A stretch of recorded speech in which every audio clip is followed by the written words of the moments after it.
So, good morning, good afternoon, good evening, everyone. Thank you very much for joining me on the Pure Digital Passion podcast with Moses Kemibaro. I'm here with Matt and Carolyn, both from Mozilla, who are here in Nairobi today, launching a very interesting and exciting new app called Pocket, at least new to the Kenyan market as far as I understand it. And thank you very much for joining us today. Thank you so much. We're excited to be here. Yeah, great. So I'm going to be very honest. I don't know much about Pocket. I've not heard about it before, but Matt, I understand that you're the founder of the original, or part of the co-founding team that launched Pocket. Maybe you can give us the backstory behind what this app is and what it does and how it all got started. Yeah, so we started Pocket about 10 years ago. And at the time, the problem we were trying to solve was this idea that there's all this content in the world, right? Every day, every second, all these amazing things are kind of being sent out there, whether it's on Twitter or blogs or publishing sites or wherever it happens to be. And the reality is that the time that you discover something that you are interested in isn't always the right time for you to spend time reading it or watching it or whatever it happens to be. So Pocket started as a way to take the things that you're finding, save it into Pocket, which is an app that you have on your phone or on your computer or wherever it happens to be, and then be able to come back to it when you had the time or the interest or whatever it happened to be to spend time and consume it. And so we started that and we built that out. And over time, what we started to realize was that we had millions of users saving millions of things into Pocket all the time, which meant that our users were essentially curating the internet for us, right? They were going out and finding all the best stuff on all the topics that were interesting to them. And so we realized that we could use that as a starting point to create content discovery. And that's what Carolyn actually focuses on for Pocket, which is how do we take all the stuff that's out there and create recommendations and lead people to the very best, highest quality content, right? And in this day and age where there's so much misinformation, really kind of junky type content kind of out there, being able to find the good stuff is what's really important. So how does this work? Is this AI driven? Is this human curation? I mean, how do you guys actually do this? Well, so Carolyn does it, so I'll let her kind of answer that part of the question. It's a combination of both. We actually call it algatorial, so a combination of algorithms and editorial. Yeah. And so, like Matt said, we kind of start with the curation that our users are doing on the web for us. So you think, like, the people who have downloaded this app are kind of natural content curious, content connoisseurs kind of people. They're really interested in consuming content on their own time, and they're doing a really good job of spotlighting great gems from across the web. And so we start with that signal. We have machine learning that comes in and kind of analyzes what are people saving, what are people looking at, what are people reading. It's kind of doing a trend analysis kind of thing. And kind of taking that as a proxy for quality, because the things that people save to Pocket tend to be those kind of longer form pieces, those pieces that might teach you something that they want to come back to. You're not going to save clickbait. You're not going to save that this celebrity did this embarrassing thing. You're gonna, if you do read that, and that's fine, and I read that Some too. people do, No shame, no shame. No shame, no judgment here. But you're gonna read that and you're gonna move on. You're not gonna save that to Pocket. So the signal that we get on the web is actually pretty unique. Yes. And that, I think, makes our recommendations really unique. It tends to favor those longer form, more interesting pieces that don't always bounce on a lot of social platforms that are optimized for just like clickbait in your eyeballs. And so the once we look at what people are saving and engaging with in Pocket via our algorithms, we have a team of curators who work for Pocket and are based locally in the markets where we do recommendations, who are then sifting through that data and recommending things out to our audiences, keeping an eye on publisher diversity, topic diversity, and quality, and making sure that we can keep especially fake the recommendations news and that stuff. Exactly. Like that's really not stuff you'll find with us. We really feel that kind of combination of algorithm and that human touch is what makes Pocket's recommendations feel a little bit different. Like, we often have people tell us, that it feels like we're personalizing the recommendations to them, when really actually we send, in most of the situations, we send the same recommendations to everyone, but what they're responding to is the quality. And we aim, Carolyn and I talk about how we aim to make our recommendations feel like they're being recommended to you by a good friend, right? That's kind of the aim that we're going for. And the fact that, obviously, if you look at the curation happening at more of a local level, there's this sort of can I call it almost taste, where people are able to, the tastemakers in a sense, where a Kenyan curator can kind of figure out what the Kenyan audience would find interesting, perhaps? Yeah, and what the right mix is, right? That even if I have a set of interests, yes, I want to see things on that interest, but there's a serendipity to the recommendations as well, where someone wants to bring in, like our team, they talk about a vibe, right? Like they use that word a lot, where that combination of how you're bringing in different topics, especially in this day and age where there's so much really hard news, hard things going on in the world. It's not that we want to avoid those. We want to talk about them and provide perspective and insight on them, but we don't only want to do that, right? And that mix and helping people, we talk at Mozilla about being a trusted guide to the joyful internet, and joyful doesn't always have to mean happy, but it means compelling. It means that it's helping you kind of learn about something or invest in yourself or become something that you aspire to be, and that's where that's the space we really love playing in, and the curators we work with, particularly in local markets, really help us do that. Now, as I mentioned earlier, I don't know much about Pocket. I saw the logo in the App Store and immediately it looked familiar. And I almost feel a bit embarrassed because, a couple of people where we met earlier today said, yeah, Pocket, I use it. And I was like, I had no idea. So the next question I obviously I want to ask you is, how big is Pocket? What is the, is it by downloads or monthly active users? What's the kind of reach and uptick that you have on this app? Yeah, so we have a couple different surfaces or different ways that we kind of engage with users in the kind of core app experience where you're using the app, you're saving, you're coming back to it. We have a couple million kind of monthly active users that are kind of engaged in that way. But we also kind of, for example, are integrated through our, we're part of Mozilla, and so one of the things that we do is we surface our recommendations on the Firefox browser. Right? Brilliant. And so when you go to a new tab on the Firefox browser, you get Pocket recommendations, and there's 40 million monthly active users that kind of engage and see our recommendations every month. Right? We have an email list that has 4 million people on it. So there's the scale is quite interesting, and the reach we have to really start to help people engage with this content is what we're really kind of focused on.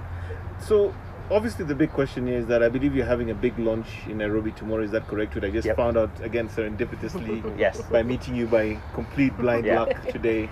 Tell me more about that, and why is this happening now, and why this moment here in Nairobi, here in Kenya? What is precipitated in this happening? Well, so there's a couple things. First, going back to what you just said before, you hadn't heard of Pocket, but you had talked to a few people, and they had told you how much they love used it. Yeah. And so that's common, right? Yes. Where if I meet 10 people, 2 or 3 of them have heard of Pocket, and they say, "Oh my God, I love Pocket! It's so wonderful! It's like a part of my internet life. I use it." And then 7 haven't heard of it yet, right? I get and you. so part of our challenge and our growth is we think Pocket can be an important part of more people's lives, and we think it's really important that people have ways to discover and consume high quality content. And so and that's universal. That's not just, we live in the United States. That's not just a United States thing. That's a global thing, and that's a Kenya thing, right? And so part of our interest in coming to Kenya is that in many of the other markets where we've kind of expanded thus far, we've kind of followed the Firefox browser. So in the other markets where Firefox browser is large, we kind of launch recommendations, and then that leads as an entry point. And the Firefox browser is here in Kenya, and people use it, but it's not quite as large as it is in some other markets. But what we have started to do in Kenya is work with we have a partnership with Aga Khan University and the Media Innovation Center, who have connected us with these amazing voices and creators and curators, and they've started to create collections of content, and Carolyn can kind of share more about that. And so what we're interested in is, can we lead into a market with amazing content and use that to kind of start to introduce what Pocket can be, and then have those users download the app and kind of engage with it and kind of go that way. So does that mean in Kenya you already have people curating content locally for this model? Yep, as a pilot, just as a pilot effort to see how things go. As Matt mentioned, we have one of the things we've developed over the past kind of 18 months or so with our recommendations is what we call pocket collections. It's essentially just like a list. It was like a playlist, maybe. Yeah, it's exactly like a playlist, and it can hold a lot of different things. It can hold articles and videos and Twitter threads, you name it. They can be thematic on a particular topic. They can be just something that a really interesting subject matter expert is reading. We've partnered with publications on these back in the States. We've done hundreds of these in the States, and so it feels like a really nice, flexible format. And so what we did was we came to Aga Khan, and they found some really fantastic local curators for us. We have a curator who founded Minority Africa here. We've a curator who runs the Potentash. Okay, I know her. Yeah, I know her. Rahab. Yeah. And they've, we really wanted to come, we had ideas, we wanted to brainstorm with folks here, but we really wanted to listen and hear what curators here were interested in talking about and curating around. And they came up with some amazing ideas on single life in Nairobi and managing finances and sustainable cities and Kenyan music. Yeah. I'm guessing the elections that you're impending are part of that as well. I think we're going to get there. You have to. You have to. But I think the elections is interesting. So what I always say about Pocket is you're not going to come to Pocket to learn about who won the election. You'll go to your news sources for that. But you might come to Pocket to understand why, right? And these collections, that context allows you to go a little bit deeper when that is what you want to do, right? Yeah. And that's something that we really focus on. That's brilliant. So I'm just again curious about this, Pocket Kenya, coming from a sort of a global perspective, going local. Do you have any metrics or indicators of how big it is in Kenya yet, or is that something that's still possibly something you won't disclose? I'm just curious about that. I don't have so it's small, right? It's small, Today okay. It's small, and the reason why we're here is to start making it bigger, right? Like I said, we believe that, from our Mozilla perspective, the internet is a global resource. It should be open and accessible to all, and there's a lot of different things that broader Mozilla kind of does in that space, and the part of it that we spend time in is around content, right? Okay. And so we believe that people should have access to quality content, should be able to know what's real and what's not real, should get it from trusted sources, all of that type of stuff. And we think that we have a role to kind of, help play in that. And so our goal is to grow, right? And kind of part of Carolyn and I coming here was to listen and learn and understand what people care about, and so that we can kind of then create the relationships and the partnerships that we need to keep it going. And we've been so inspired by the folks we've met and the creators we've met so far who are doing really innovative storytelling. And I think that's where we feel like Pocket can be at its best, is when we're elevating those kinds of voices, because they don't often find a toehold on a lot of platforms, and we're really hoping that Pocket can help. So in this case, then what you're hoping to do is, if I understand correctly, is you will have these curators or tastemakers, if I can call them that, who will then be able to sort of create these content collections, and in turn people will follow them to see what's interesting to them from their content. Is that what would I be understanding that right, to some extent? Yeah, how can we help distribute and get these collections in front of people that find them compelling? And it's like a win-win, right, in the sense that from the curator's perspective, they get audience and they get kind of interest in what they're kind of talking about, and maybe that leads to a follow-on where they follow them on other platforms they're on, or if they sometimes in the States we've worked with authors, and it leads to someone or we've also partnered with podcasts where podcasts where it's like, hey, if you want to go deeper on this subject, here's some research I had done, and links, and you create a collection around that, and that kind of then leads you, so it goes both ways, right? And for Pocket, it kind of starts to establish us as a trusted voice, a place to know that, hey, if I see a collection from Pocket, I can trust that that's going to be like the good stuff, right? And that's really what we're focused on. It's like, if I love your podcast, but I'm also just interested in you as a person and what you're reading,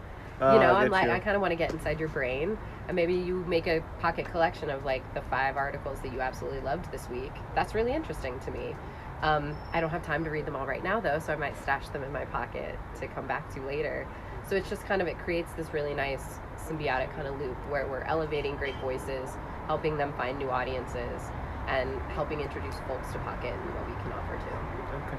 And I'm just curious again, maybe looking at more than Kenya here, is this your visit here in particular, but also is this part of a larger picture for Africa? You're looking at key markets like Nigeria, possibly South Africa and others. Yeah. What's the sort of Pan-African story on this? Well, we were introduced by Alice, so that there's always a bigger plan here. But we're starting in Kenya. Okay, right? Kenya's where it starts. Yeah, okay. and I think we're learning a lot, right? We come from I come from an engineering kind of product background. I'm a big believer in get out there and start doing stuff, iterate, learn, experiment, try something else, kind of grow that way. And that's really how we're approaching, Africa, yes. More broadly. Yes. Let's kind of find some stuff that's working in Kenya. We'll probably find some stuff that's not working. We'll learn. And then how do we start to take the lessons that make sense to take into other markets? And each market's going to be a little bit different, I imagine, but also share some similarities that we can kind of grow from. And again, we come back to we want to diversify. Pocket becomes better with more diverse voices, more diverse users, saving more diverse things of high quality into Pocket all the time, right? And so part of this is how do we expand the types of people and the types of content that are kind of coming into Pocket, and that's a big part of it. Great. And so tomorrow maybe a little bit more about the launch, what's happening there exactly, and what happens beyond that. Any specific points of views that you can give us about what happens from tomorrow? Yeah, so we are launching tomorrow at 8 a.m. And we've invited. We're really making it. Yes, it's about launching Pocket, but also we're bringing together some of the curators, and we're gonna have a really interesting, rich conversation. Carolyn's gonna help, kind of on a panel conversation just about content in Kenya. The creator kind of ecosystem, and part of what we want to do is introduce Pocket into the market, and hopefully get some users kind of consuming the content, the collections that we're kind of putting out there, but also start to use it as a way to kind of reach more creators, right? So that we can kind of keep creating more content, because our belief is that, again, we're trying to lead with great content, and so through these collections, get more people creating more collections, that brings them more in, gets more people using Pocket. We work with publishers and get them kind of, get people saving things from all around Kenya, and that creates like a rich kind of base for us to kind of do more around recommendations, do more around collection. It just becomes this like virtuous thing. So that's what the launch tomorrow. We've done a little bit of work prior to that, again with our partnership with AgaCon, to kind of seed the start, and now we want to kind of more formally announce, hey, we're here, we're doing this, let's keep it going. So it's more like catalyst for now the next steps. Yeah. Mm-hmm. Great. So thank you so much, Matt and Caroline. I really appreciate it. I know this is a bit impromptu, but sometimes the best content, since we're talking about content, is always the most spontaneous and unplanned content, and I'm so delighted that I got a chance to have you on the Pure Digital Passion podcast with Moses Kemibaro. And all the best tomorrow with and your launch. If people want to check out our collections, they can go to getpocket.com. Getpocket.com. And actually we created a getpocket.com/Kenya. Will get you to the Kenya specific content. Oh, great. And then they can also download the apps and try it out. Okay, great. Cool. Thank you so much. One last thing? Yes, you can also get it at getpocket.com/storyz2. Stories-z2. Oh, sorry. Okay, Kiswahili. Okay, great. Yes. Thank you so much. So, guys, check it out. Pocket is here. Pocket is going local, and we're excited to see what it does for the content landscape in Kenya, both for the content creators and those who consume the content. Definitely. Yeah. Thanks so much, Awesome. Matt. Thank and you for the Caroline. time. Thank you.